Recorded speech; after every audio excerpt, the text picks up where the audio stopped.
Welcome to how to create a safe container for transformation in groups.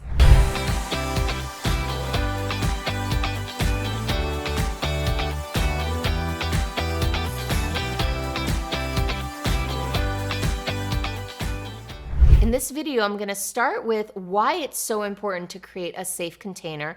And of course, I'll define what I mean by container, and then I'll dive into some of my exact language and guidelines that I use at the beginnings of my events so that I can create more safety, vulnerability, and transformation.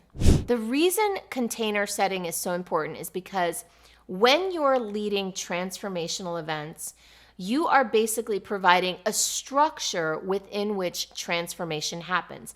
That's the definition of a container, or at least my definition of a container. It's the structure within which transformation happens. Now, the elements of a container are the people that are there and the rules that they're following to create safety so that transformation can happen. Now, how I know this is, like many things, it's because I learned it the hard way, which means that early on in my event planning journey, and especially the intimate events, the retreats, the deep immersive style events, early on in that journey, I had experiences where there were people who didn't feel safe.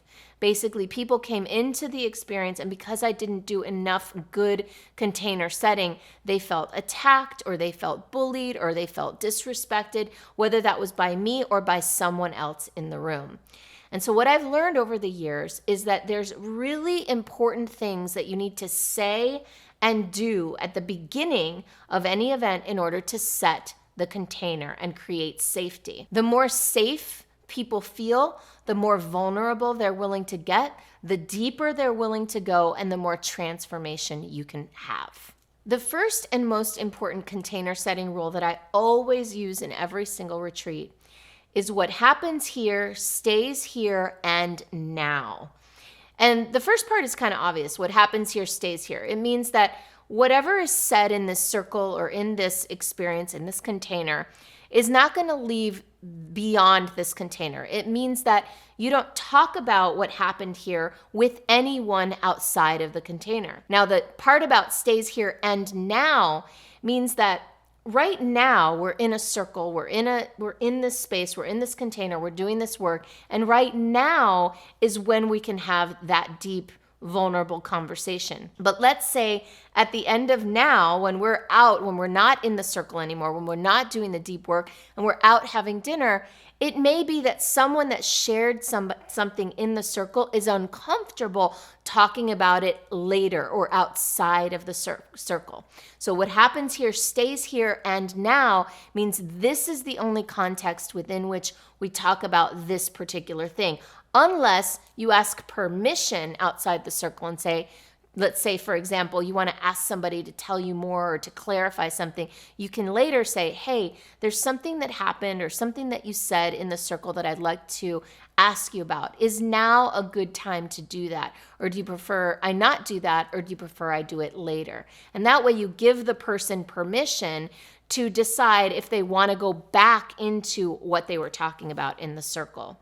Now, before I move into some of the other container setting guidelines, I do want to invite you to take a moment and subscribe to my channel so that you get alerts when I post new videos, and also like this video, maybe even post a comment below. A second thing I like to bring awareness to is about photos and videos. In this day and age, so many people are snapping pictures and posting them without permission. Now, to have a safe container, you want to assure people that that's not going to happen. So you want to create some guidelines around what can be shared, what can't be shared, or maybe nothing can be shared. So in my container, I say no phones, no cameras in the circle.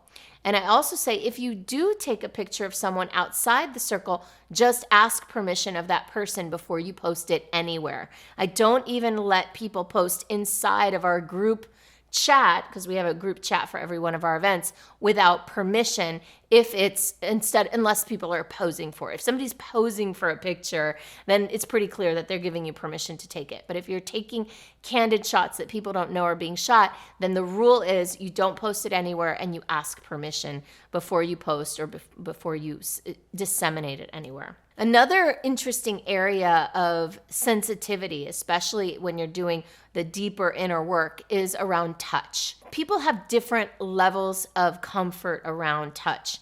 And so in a safe container, we want to make sure that people are comfortable with touch before we touch them. There are some times when especially people are deep into the transformational work that it would be inappropriate to touch them. Especially, and one of the big things I've seen is that a lot of times if somebody is struggling and if they're upset or if they're processing something, somebody else might feel uncomfortable. And in order to alleviate that discomfort, they might come over and touch the person to try to alleviate that person's suffering, but really what they're doing is trying to make themselves feel better, and they're interrupting that person's process. So one of the things I declare up front is that we will not touch each other when we're in circle. We won't hug, we won't pat the back, we won't even, I've seen this happen, believe it or not, we won't dry people's tears off, and we won't even interrupt them from their process by trying to give them a Kleenex or telling them to feel better or not to cry. My goal when I'm creating a safe container for transformation is for each person to fully have their own experience without interruption. And sometimes that means feeling uncomfortable. In fact, what I've learned is that when somebody is feeling discomfort and they're going into their experience, you can really take their transformation away from them by interrupting them in that process. Another thing I like to address is to teach people the concept of holding space. What holding space means is being able to be present, engaged, and available without interrupting or shifting the experience. So for example, in a group environment, if one person is having an experience and my attention as the leader, as the coach, is on that one person, other people in the room shouldn't be disengaged. They shouldn't be on a phone or they shouldn't be chit-chatting, even if it's whispering. What I ask people to do is be fully present, focused, and to hold space for the person that's having the experience. Another thing I like to do is share the wisdom of the power of creating a potent field in the experience. What does that mean? A potent field means when everyone's attention is focused on something and people are holding space for a specific experience, it helps that person go deeper into the experience. If instead people are chatting or talking or making noise or shifting or rustling papers or opening candy wrappers or whatever, it can take that person and me as the leader out of the experience. It can be a distraction. So creating a safe container, a big part of that is minimizing distractions, maximizing focus, and holding space and full presence for whatever is happening. Now, one thing I've noticed is that when people do get distracted or they do get up and have to leave in the middle of something, a lot of times it's an indication of something that's uncomfortable for them that they would rather avoid. Whether that's consciously, which most often it's not, most often it's subconscious. So I tell people, notice when you have the feeling of, oh, I need to get up and go to the bathroom, or oh, I need a drink of water, or I'm hungry, let me go get some crackers, right? And they break holding the space, just to notice, what was it? Was there something that actually triggered that?